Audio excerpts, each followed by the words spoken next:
guys. Hello. Hello. A little echo there. I'm Paul Tibbett, President at CJ. I'm responsible for all of our advertiser-client relationships at CJ, including the teams that bring new advertisers to CJ and the teams that are responsible for optimizing their amazing and profitable growth. I live outside of Boston, which is not on the screen. You would see a beautiful shot of the Boston skyline if it were there, with my wife, 3 kids, 2 dogs, and a partridge in a pear tree. It's quite a menagerie. And I'm Kelly's best friend. Well, my best friend's in the audience, so you might have to fight afterwards on that one. Hi, everybody. My name is KellyMerkel, the SVP of Global Publisher Development here at CJ. I've been with the company and in the industry a little over 12 years.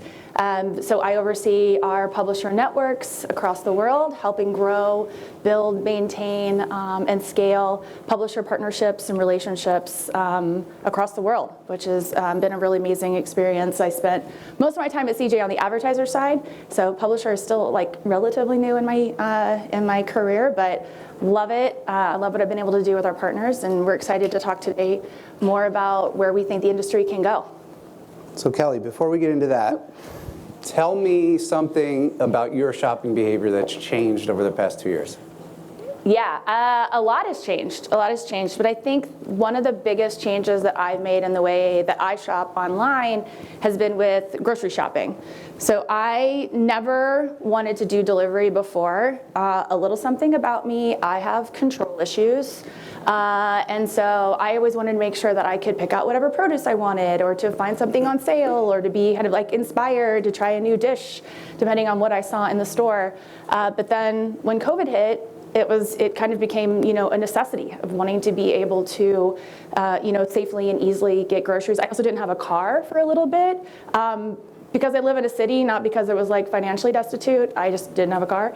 And so, letting go and being able to purchase in a different way really helped. And now it's like a regular part of the way that I grocery shop. Yeah.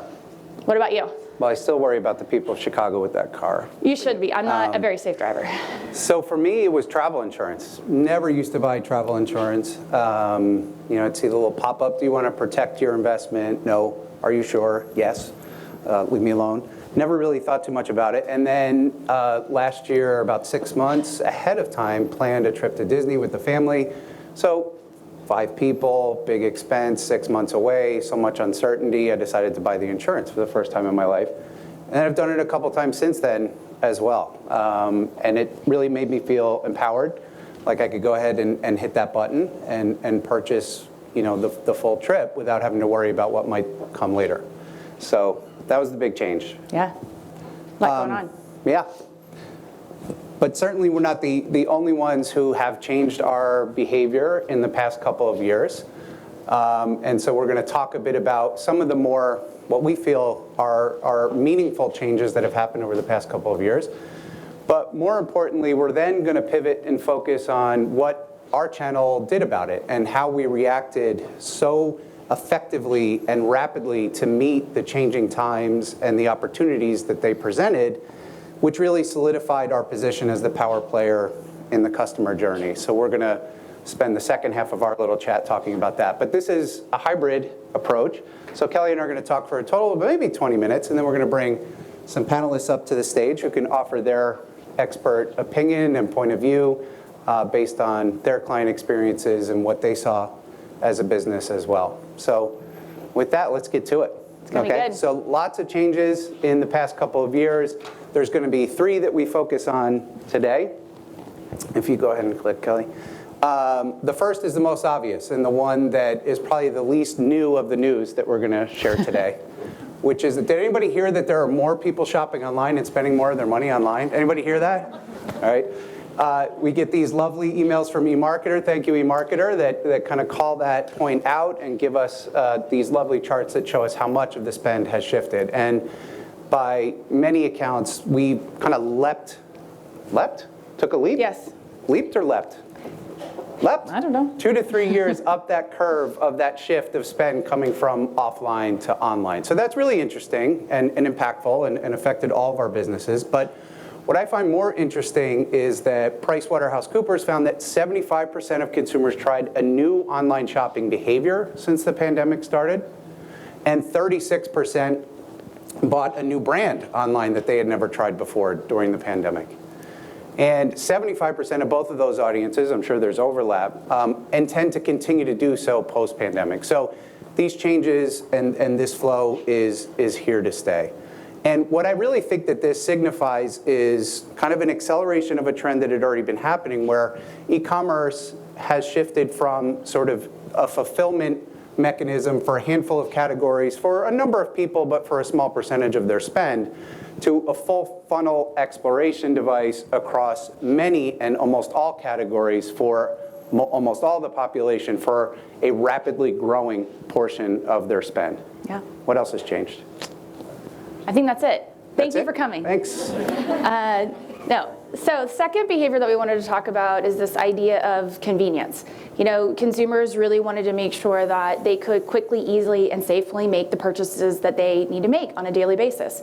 And where we really saw this driven home was this rise in mobile, and the fact that mobile was really able to help facilitate a lot of these newer shopping behaviors. And so there's a couple stats here on the screen. There's going to be a little audience participation. I know that strikes the fear in the heart of any audience member when you're listening to someone speak, but it's going to be very easy just to raise a hand. So how many of you made an in-app purchase in the last year? Yeah, that's a lot. That's more than 49%. So we'll see how accurate these stats are. So 49% of these respondents made a purchase in an app over the last year. How many of you have used your phone in a store to search for a product or to do some research? Yeah, that's more than 31%. You guys are really great at participating. This is awesome. I have definitely been that person in the dressing room, on my phone, looking for a different color, a different size. Can I buy it from a different retailer? Can I get it shipped to my house? You know, utilizing that as a point of convenience in my shopping journey. And the last one is curbside pickup. How many of you have done curbside pickup in the last year? Yeah, I actually feel like 28% seems a little low. I know we saw that really pick up during the pandemic. And again, it was a way for consumers to know that they could get what they needed that day. They didn't have to wait for shipping. They didn't have to worry about supply chain. They could go get what they needed at that store right away. And I think this kind of weaves into the story that consumers are utilizing their mobile devices in the ways that work for them in that moment, that are convenient in that moment, and they can help get converted when they have that ease and they have that flexibility. You know, going back to my grocery example from earlier, you know, I will, make the purchase on my phone, on the app. I'll either pick delivery, maybe I'm really busy that week. My dog had a lot of play dates, so I didn't have a lot of time to get out of the house, to go to the grocery store. Or if I'm like out running errands and I'm like, hey, I'm just gonna run past the grocery store, I'm gonna do in-store pickup. Or I'll be in the grocery store trying to find an item that maybe isn't available. So this is an opportunity to interact with this consumer, across any kind of search that they're currently in. So the third concept that we're going to introduce and talk about is this idea of the empowered consumer. So, with the pandemic brought a lot of uncertainty, right? Economic uncertainty, what's going to happen from a macro level, what's going to happen to you as an individual from a micro level, health uncertainty, safety uncertainty, physical uncertainty. And so what consumers then started to do was really expect more from the brands that they were interacting with. They set a higher standard of visibility and flexibility, convenience, all these things that we've talked about. And so certain verticals had to respond in different ways. So we're going to talk about two different verticals and how they responded and how that looks now. So the first vertical we're going to talk about is the finance vertical. Consumers were really looking for ways to ensure that they were going to be safe with their money, that they could kind of choose to pay in the ways that they wanted to. We're going to have Klarna on the stage a little bit later. So, buy now, pay later really took off because consumers were looking for that opportunity to have the choices available to them on how they could make payments. The second idea, too, is this idea of the democratization of finance. I said it. You did. I have had a lot of difficulty pronouncing that word, guys. Democratization. Democratization of finance. So you've seen brands like Chime and Acorns because they're helping support savings goals and getting paid quicker and this opportunity to to provide more flexibility and transparency to consumers as they're trying to decide who they want to do business with. And so these brands have responded. The second vertical is travel. And I think everyone realizes, that the travel industry had to pivot more than any other industry during the pandemic. They were really required to be able to provide so much information to consumers to make sure that they felt like they had the control and the information that they needed to make these smart travel decisions. So this was, completely rechanging, rescheduling, and cancellation policies. This was providing information about what destinations are safe, or when you get to a certain destination, what kinds of restrictions or requirements were in place. And so these consumers are now going to expect and maintain that level of empowerment. They now know I can go to these brands or find a brand that reflects the values that I have and reflects the needs that I have with this empowered state. So we're really excited to see how that's going to continue to evolve in the industry.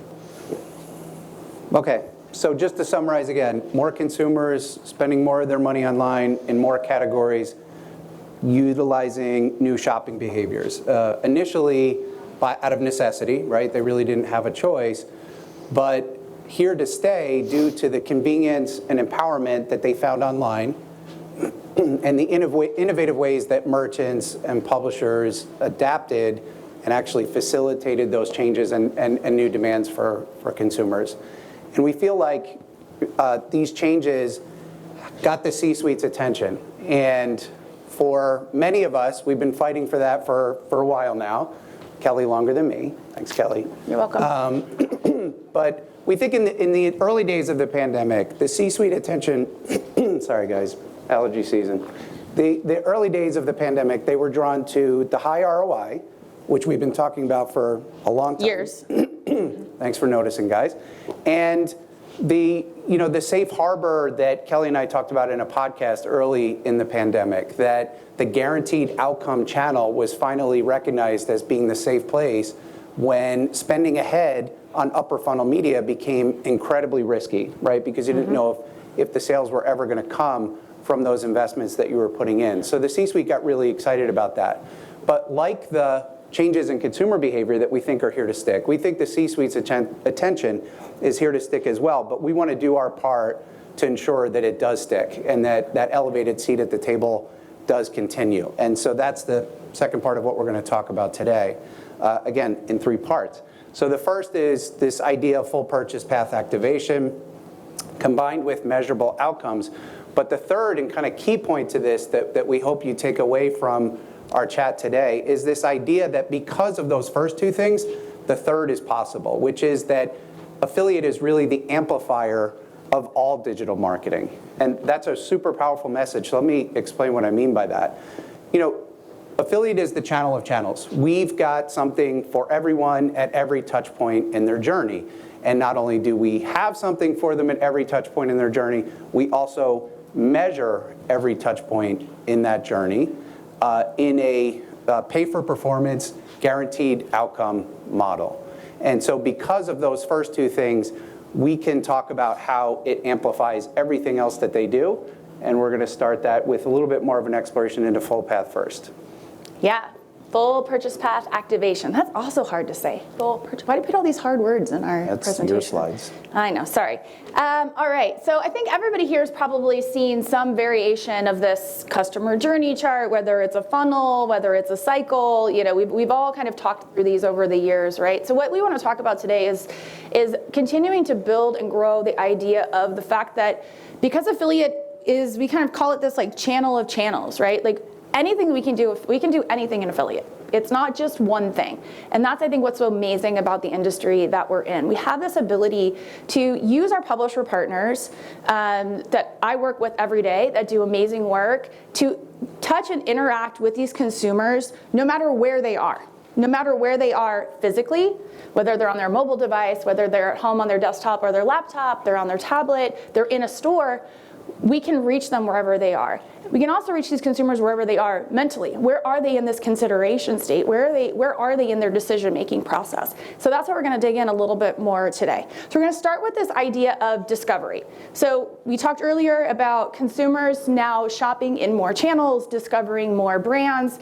This is where we can really utilize affiliate in that discovery phase. We have opportunities to work with influencers. We can work in search. So as these consumers are out there starting their research or even just scrolling through Instagram, we have ability to find these partnerships that can put new brands or reintroduce brands in front of these consumers.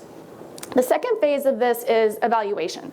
So now the consumer's starting to maybe narrow their list. They're thinking a little bit more about which brands that they want to work with. Now they need to start making these empowered decisions to know that they're going to make the right choice. So they're going to go to review sites. They're going to see how this product or this brand stacks up against competition. Maybe they're going to go to a coupon or a deal site and ensure that they're making the best choices or getting the best price as they're making those choices. The third phase is conversion. Conversion is my favorite stage. It's probably everybody here's favorite stage. This is where we really start making money, right, guys?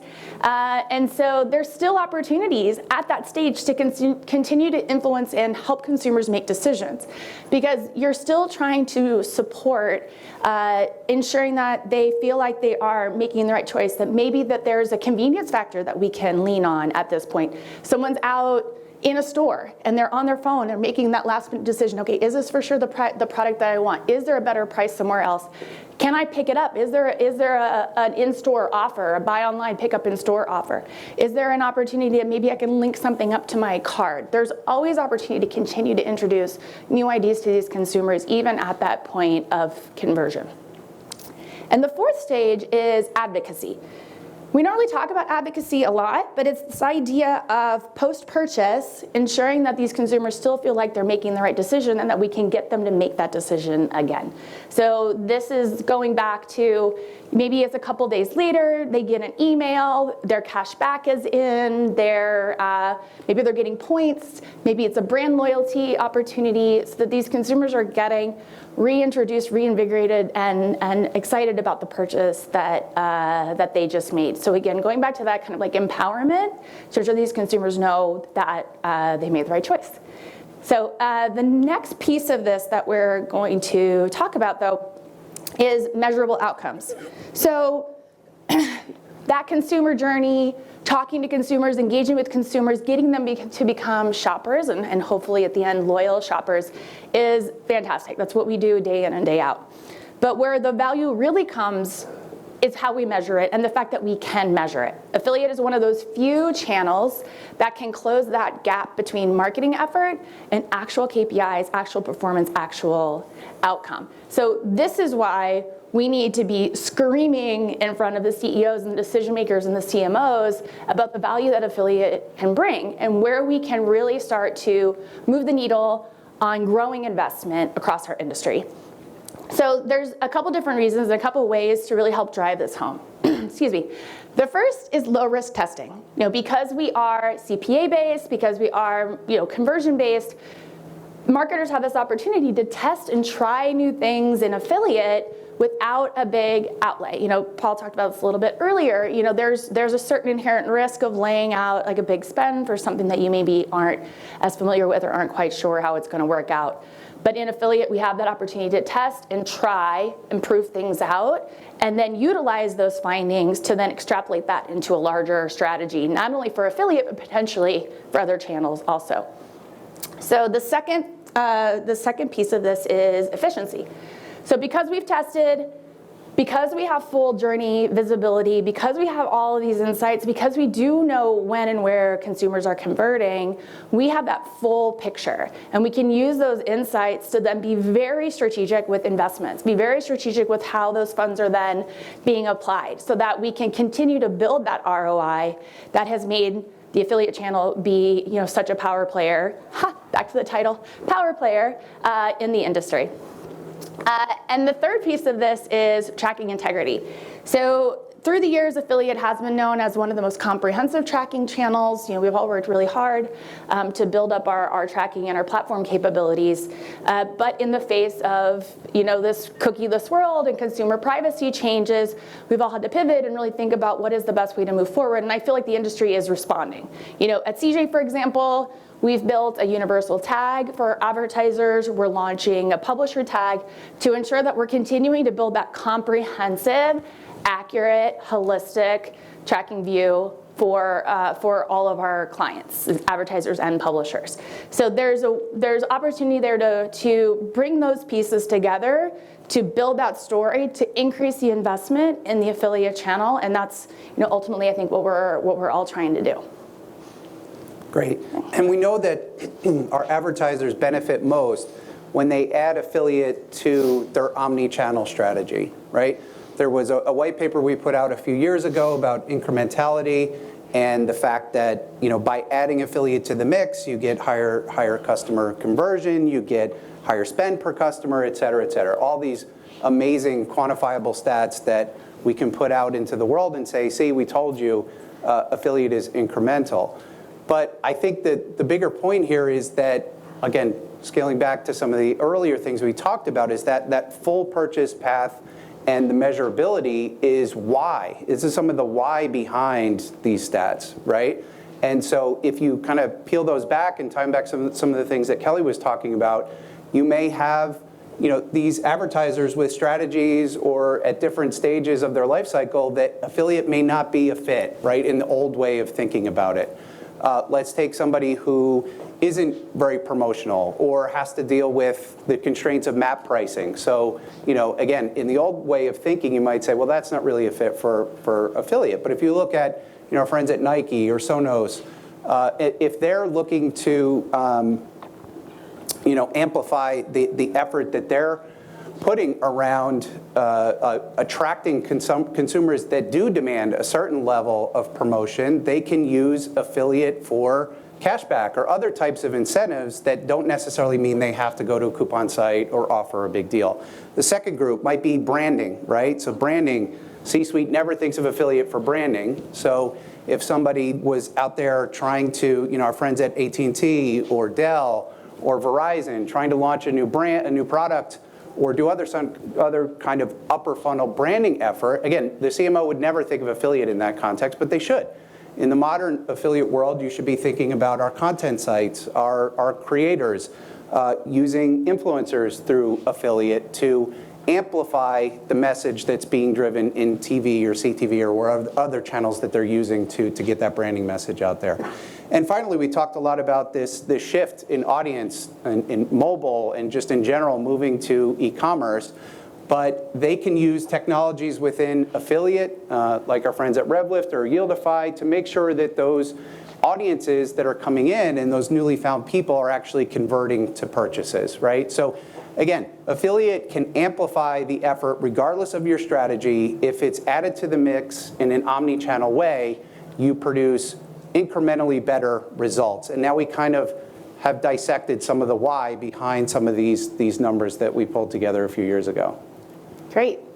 So now we're ready for the panel. We're ready for the panel? You guys ready for the panel? We are. Yeah.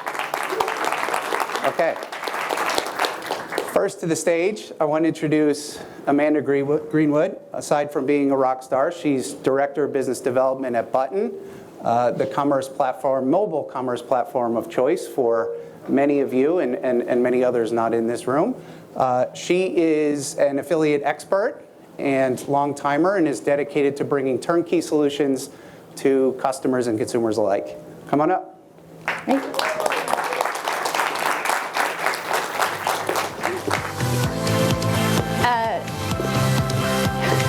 Good job. We're very worried about the slippery floor up here. And I'm excited to welcome Glenn Fishback to the stage. I don't know if I'm supposed to be talking over the music, but I will. Glenn Fishback to the stage. Glenn has 22 plus years of experience in the digital marketing space. He is an entrepreneur, very passionate about the industry, monetization, fintech, publishers, shoppable content. He gave me a whole list. It's all great. Glenn's currently the global head of commercial for Klarna. So thanks, guys. All right, guys. I think we've got a few questions for you. Welcome, first of all. So you heard what we're talking about. Are you seeing a shift in how companies are viewing performance marketing? And I'm going to start with you, Amanda. Sure. Yeah, we're definitely seeing that more organizations are paying more attention to performance marketing. It's getting a lot more visibility, especially at the senior level. First, for the scale that it's able to drive, as you demonstrated today in your presentation, but also for the transparency that it offers in terms of downstream measurement. A lot of other channels are predicated on clicks and impressions, and those marketers are now realizing that those metrics are only telling a small part of the story.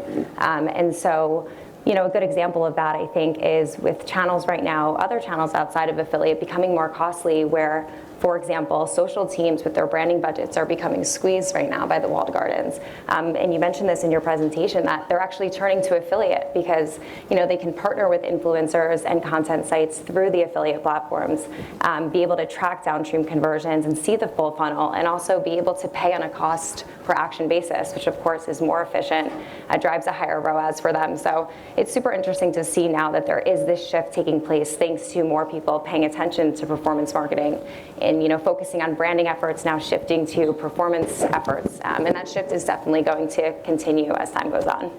Thanks, Amanda. By the way, thanks for attending this and not Instagram. In the meantime, Elon Musk bought Facebook, so that presentation didn't go as planned. Glenn, anything to add? First of all, Paul and Kelly, thank you for inviting us. Yeah, thank you for being here. And good morning, New York. It's so nice to be here. So we're seeing a huge shift in the marketplace. I think I used to be 2 inches taller, had a full head of hair when I first started in this industry. When we think about in the early days, it was search, right? The companies that really started, Ask Jeeves and GoTo.com and Overture, and then the thing called Google. And then we started in 2010, you started to see this next thing, Friendster, Classmates, MySpace, the Facebook. And now you fast forward to today, you see crazy things in the news going on with Twitter, and you have Meta and TikTok. But I think there's this third wave, and I think we've been reading a little bit about it, and it's retail, and it's retail commerce, and it's retail media networks. It's all about first-party data. It's all about native media. It's all about scale. And I think it's all about accountability. And I think there's a real shift. I can tell you, being in New York and having the opportunity to have in-person meetings, I don't know about you, but it is kind of exciting to have in-person meetings again. Talking to a lot of publishers and our partners, that just the ability to have inspiration and curation and discovery, and how you amplify that across publishers, that is a real change. Retailers need other outlets. Consumers want to be able to, at the moment that they read an article or be inspired, they want to click and buy. And I think there's lots of great companies. I know Bolt is here and other companies. Clearly, Klarna is a leader in building the space. These are the opportunities for all of us out here, is how do we create the right experiences for those consumers, and how do we help with such a performance-based ecosystem? It's incredibly efficient, and that's the real shift, and it's improving. I think accountability is a really great word to use when we think about how we measure, and the fact that we can take that back to an outcome. Like, hey, you're going to put this money in, we can bring this all together. It may not be, and I think the other interesting thing too, it's like you may invest in, maybe it's going to be influencers, or maybe it's going to be on a review site. You may not necessarily see that with like a last click attribution tied back directly to that publisher, but you're going to see that that ancillary effect across your business, and then to be able to tie that back to, okay, we saw this conversion here, here's what happened at the early part of that journey, and we can bring all those pieces together. I think accountable is a great word. I don't think we use that as a phrase at all, but I think that's a really interesting way of thinking about it. Yeah. So next question, after thinking about how this shift and what you've seen, how have you changed how that's positioned, how you've positioned affiliate when you're talking about it in relation to other channels? I know both of you at your respective companies have a lot of different solutions, and Klarna's been making a lot of acquisitions. So how are you guys thinking about that positioning change there? So Glenn, do you want to kick us off? Sure. Thank you. I think what's really important for all of us here it's not just one channel. And I think our partners are looking for all sorts of different ways. How do you have a multi-channel experience that's personalized, that each channel is able to talk to one another and be able to, through that experience, make it relevant for the consumer. Long gone are the days where you have the same, no disrespect to the retargeting platforms that might be here, the same carousel ad that just chases you for weeks on end. Weeks after you made a purchase, and you're not even purchasing anymore. Thank you. Yes. I didn't want to say that. So I mean, the point is that when you wake up and you have a great recommendation email about an experience or a ritual that you might have, and then you're continuing that conversation across all the different channels and being able to get it to conclusion.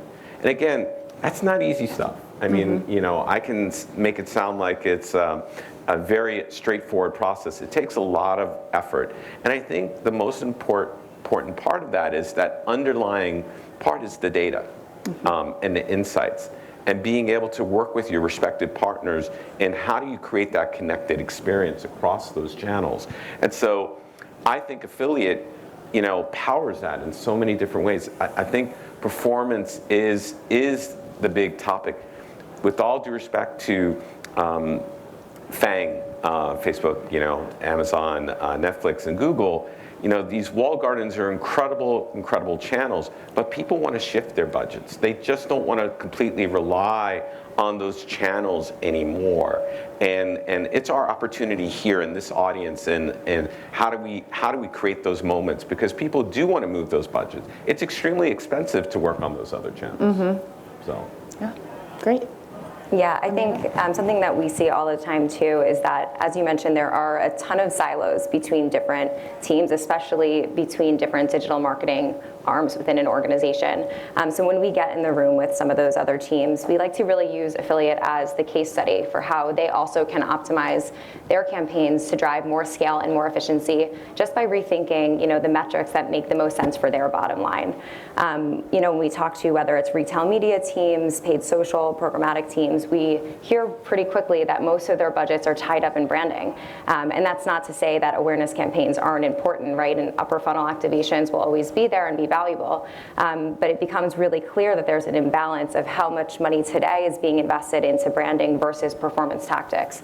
So we like to take that opportunity to really dig in to understand, what are your company's larger objectives? Are you looking to drive more revenue, stronger lifetime value, produce more profitable outcomes, produce cost savings? If the answer is yes to any of those questions, then these marketers have to realize that it makes sense to pay attention to more bottom of the funnel, or at least full funnel, right, than just focusing on that first touch point. Yeah, nothing happens in a silo. Nothing happens because of one touch point. There's a multitude of things that go into that. So being able to showcase that value of the multi-touch is really important. And doesn't matter what channel it is. It's going to help the consumer. Exactly. Yeah. Okay. Great. Next one. What is the result of this new view? What do you think is coming next? Yeah, I can get that one off. So I think that we're seeing that the channel is really evolving, that brands are looking to partners to find new solutions, new technologies and tools to help not only optimize their current programs, but to create more sophistication around the campaigns that they're running. Something we started to hear a lot about in the last few years is that brands are looking for ways to re-engage consumers, not just retarget, right, but create more personalized one-to-one connections through the affiliate channel, but didn't know how to do that, one, in a compliant way, two, across so many different publishers and traffic sources. And so it got us thinking. Button, who has sat squarely in the mobile ecosystem, has been so focused within the performance marketing and affiliate space for so long. What can we build to help these brands achieve those goals? And it led us last year into creating an SMS platform with a unique opportunity for brands to actually capture SMS from within their affiliate flow. So giving users the opportunity who are already clicking on their affiliate links, expressing interest and engaging with that brand, the ability to then sign sign up to hear from them and to have that one-to-one connection with their brands. Of course, then brands have the ability to campaign and create, more unique messaging strategies. But exciting for us to see is also that it did bridge the gap already for our brands that are using this solution between affiliate and other teams internally. Right now, the affiliate marketers we're working with are working every day more closely with their CRM teams and collaborating with the heads of email and the heads of push who are working on message strategies out to their most loyal consumers. So it's really exciting to see, as the channel evolves, as we all start to bring more innovation and think more outside the box, the more that walls are going to start to come down within organizations across channels. Yeah, think of it as like when, 6.5 years ago when I got in the space, it felt like affiliate was this island, right? And this metaphor may suck, by the way. I didn't practice it ahead of time. This may go nowhere. It's perfect. But no, there were some people who were, building boats and trying to make connection points. But it does feel like with the innovation that's happened over the past couple of years, in particular, real bridges are being built that connect affiliate to the rest of what's going on. Right. And that's exciting to witness. It worked, Paul. That was good. Thanks. It was boats, now it's bridges. Yeah, well, we went from boats to like bridges. I like it. All right. How about I'm you, glad Glenn? you guys should take this show on the road. Really. We're working on a tight 10. We'll be at the Comedy Cellar later tonight. Guys, right. want to check us out. All right. Well, for us, I think at Klarna, we are very interested. I think live shopping is an incredible opportunity. Yeah.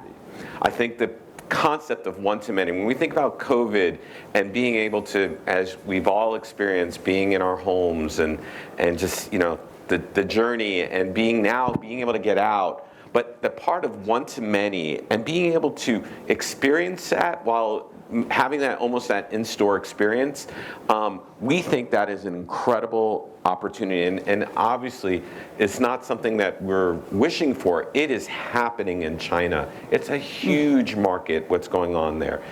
The concept of the super app, we think that a place where all your experiences, your commerce, your shopping, all these different elements, we're taking care of banking. So again, thinking about from our perspective at Klarna is how can we not only be a really good source of helping you make good financial decisions, but also create experiences that you love, help you create that curation and discovery and experience. And I think for us, being able to tie that together and give our merchants, we have close to 400,000 merchants using our technology.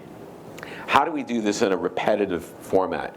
I think another big trend that we believe, again, is headless commerce. Across any publisher site, any content site, where when you're seeing the latest fashion trends, or you're seeing whether it's the live shopping experience, or it's just a headless commerce, right? Where a shopping cart is there, you don't ever need to leave the site, and it's the merchant of record is the respective merchants, but it takes care of that experience all within one experience. And again, you think about Instagram, you think about all these other players where they have that closed loop ecosystem. Why can't we make all publishers have that capability? Mm-hmm. Why can't we create these incredible things and make it all performance-based? I can assure you these conversations, the larger publishers and the conversations that we've been experiencing, this is, I think, a really important part. And that's why I think by no means affiliate was ever not, you've been here from the beginning. And I just really think it's the new black. I mean, it really is because of the opportunities that are in front of us. Yeah, it really does feel like an inflection point for the industry and an opportunity to really kind of rethink the way that affiliate is perceived. I mean, that was the whole point of today, to think about how do we reposition the value that affiliate can bring and ensure that we're getting the investment into the channel that it deserves, and the innovation also that comes along with that. I think is really powerful. Good. So one last question. I don't even think we have it on the slide. We don't. Any other last thoughts? Anything else? Major takeaways that either one of you wanted to share or think would be inspirational Is that too high of a bar? Inspirational for Love the it. audience to hear? No, yeah, I think we talked a lot today about silos, walls, bridges. I think that the biggest opportunity we really have is to share our successes from the affiliate space, from the performance marketing space with more teams, especially if you're at a brand or a publisher where you can reach out to different arms of your, not just digital channels, right, but offline channels as well, to show how the way that we're thinking about performance marketing and the metrics that really make the most sense and make the most impact to your business can help them in their strategies as well. So it's, as you mentioned, it's all about amplification and really just sharing your stories, I think, with more of your counterparts. Kind of a lofty statement. I know, Glenn. And look, you do have a time limit. Okay. Okay. I think for me, it's a couple of things. How do we bridge the gap between offline and online? Yeah. How do we measure it in store? I think that is an amazing challenge. And how do we do this in an affiliate sense? I think tying that in-store component. I think data transparency is a really important thing, too, for all of us, that we shouldn't be afraid about how do we leverage our data and work with our partners in a very cooperative element in helping benchmark and understand how we benchmark the industry. I think AI, again, innovation, I guess that's the challenge that I have for this incredible group of people, this audience, is how do we leverage, whether it's AI, it's live shopping, let's be creative and innovative. This industry is ripe for so much opportunity, and whether it's the QR codes and it's in-store tracking, how do we just take this business to the next level? Because it is an incredible opportunity out there.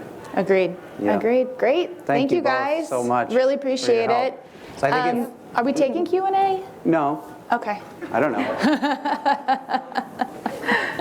I think we're done. I just wanted to say again, in summary, the ability to deliver full purchase path activation with comprehensive measurement makes us the amplifier for everything marketing related. So hopefully that message resonates with you. Hopefully it resonates back home. And hopefully we've given you some ideas to help make that conversation easier to have. But thank you again all for attending. And Yes. maybe, is it Q&A? I think don't we're know. done. I I think don't we're getting the remember. hook. We're getting the hook. I think we're Okay. getting the hook. All right. Yeah. No, we're into Q&A. Oh, we are? Okay. Sorry. Okay. No, so first of all, a round of applause for everyone. This is amazing. Like, you could do a full year's worth of work on just like everything that was talked about. It was so incredible. So we're going to do some Q&A here, some questions the audience has submitted. So I think with the segue, Glenn, you were kind of just talking about this similar, right? Linking all the different channels, but maybe like how are consumers growing maybe less concerned about privacy to get that kind of personalized and customized experience? So I think each individual has their own tolerance level, right? So I don't want to make broad statements, but what I believe, and I've always believed in my career, it's all about a value exchange. What am I giving to get that personalization in exchange from that? And I think if we can create incredible experiences, think about the thing that you love the most, right? And why are you willing to share? And so if you can create things that let them know a little bit more about you, it allows you to create the right kinds of opportunities to present in front of them. But if it's irrelevant and you're a nuisance and you're like, like bothering them all the time, that's when people shut it down. I mean, it's like, think about a relationship with someone. Is you have to build the trust, and I think that's the most important thing in about data sharing and how you apply it. And it's not just about random offers. It's the right kinds of things and how you get their attention. Remember, back in my day, it was maybe one or two channels. Today, folks are very, for lack of better words, ADD. There's so many different touch points hitting you. How do you make it all in synchronicity and tie together? Yeah, absolutely. It's like, I just think something, and all of a sudden it's on Instagram. It's like, Yeah. And that's creepy, right? That's kind of too much. You're talking about how do we make it where we're building that trust? Yeah, how do you be polite, right? Yeah. How do you do it in a polite manner and that it's relevant for them? I mean, and that's the things, I mean, we're trying to figure it out ourselves at Klarna. You know, we have this very special relationship with them in which, you know, we want them to make good purchasing decisions, good financial decisions, and we also want to make sure that we're putting the right things that they can afford in front of them, that we're not like making it crazy. And, you know, it's hard to do that stuff. Absolutely. Thank you. So I love this question. What signs or stats that pandemic-related shopping trends, because I know you guys touched on that early on, are here to stay, or will there maybe be a shift back to, quote, normal kinds of shopping trends? I can start that one. I think that the stats that were released recently based on, I think the latest was the March economic census, showed that the growth in online spending in categories that had lagged behind other categories online historically is showing that strength has continued, right? So that shift, that finding that PricewaterhouseCoopers that I shared earlier, that people have experimented, they've shopped for brands and in categories that they didn't used to shop for, the data is showing some stickiness around that. The data is also showing, though, that a return to some level of normalcy of people shopping in store, of course, versus the peak of the pandemic when that wasn't even an option, but even into 2021 when a certain percentage of us were still a little bit leery about that. So obviously in-store is up significantly this year, the data confirms that, but it's not necessarily at the sacrifice or at the loss of online, because we're still seeing strong growth in e-commerce at the same time. So I think the changed behavior, a lot of it is sticky, and the data is showing that so far. Yeah. I'd say you're also seeing probably a little bit too of a shift in share of wallet as people, you know, during the pandemic, the percent they were spending on travel dropped way down, if not to zero. And now that people are starting to feel more comfortable, and that money potentially shifted into more retail purchases and things like that. So as travel now starts to ramp and people are doing more of that, you're going to see probably a shift in spending. So that is a little bit more of a normalcy trend probably, but I think, you know, the stats that Paul quoted, I think we're seeing that also, you know, in our clients' business. Yeah. Excellent. So this one came to the top. Challenging economic headwinds will hit consumers this year. How can our channel help retailers maximize margins versus race to the bottom using discounting? Yeah, I can jump in on that one. I think we're hearing it a lot from brands already, where there is supply chain issues, there is profit gaps, and of course, if people are going to start spending less in certain categories, that's only going to hurt them, right? So it's not necessarily about jumping into coupon use or increasing cash back significantly. Those tactics can help in the short term, but they don't necessarily, you know, fix the problem. I think that it's going to be about brands becoming a lot more smarter in how they're investing and where, right? What are the types of publishers they're working with? How can they create better connections with their consumers through those different audience bases? What types of other strategies or different data points can they dig into to figure out a new strategy, right? Whether it's looking across the entire purchase journey and across different channels and touch points to better understand their consumer, meet them where they are, and really invest in the audiences or the partners and the technology that's helping to drive, you know, the ultimate scale and the most efficiencies for their business. I think, kind of a bold statement, I think this channel has to really advocate to shift budgets out of Facebook and Google and these other channels. I think that this channel is ripe for massive scale, and it's all about efficiency, right? At the end of the day, how do we create the right channel analyses? And this is where it's all about the innovation of how do you look at mix, right, and channel innovation, and looking at the profitability, lifetime value by channel. And I think these are really important concepts that if we can partner with our merchants, because merchants don't have they do have teams, but again, they're strapped and resourced how do we use our analysts and our resources to help them understand mix? And how do we create the right benchmarks per vertical to help these different partners understand what is the low and the high, and what is the share of wallet, and how we can move the needle for them respectively. And I think this is a real opportunity for us to really change and really move the needle, because everyone just thinks, oh, this is how I hit my numbers. I just throw my money in social and search, and I use my own CRM. I think there's so many opportunities within our channels to win the hearts and minds around that. Yeah, I think it's an opportunity to advocate for guaranteed outcomes too, right? So if you're going to have to discount more than you would like, at least get that return for it. I think, and this maybe harkens back to my early days, my market research background, but I think the mistake we often make is forget that there's a cohort that wants things on deal all the time, even in the best of economic moments. And there's a cohort that doesn't care about deal, even in the worst economic environments. And so accounting for that in your strategy, and then to Amanda's point, allocating your dollars accordingly using data as your guide is how to navigate it with the least amount of discounting as possible. And I think we can talk all day about like what you just said. We have time, I think, for one more question. This one jumped up. How have Apple's privacy changes affected mobile and app within affiliate? I think that's one for Amanda. Yeah, that's an easy tee up. Yeah, I think that Apple's iOS 14.5 has made it really hard for marketers to retarget consumers, to reach them, and importantly, to be efficient with their spend. In a lot of channels, it's really hard for brands to understand how to remain compliant while also meeting their own goals.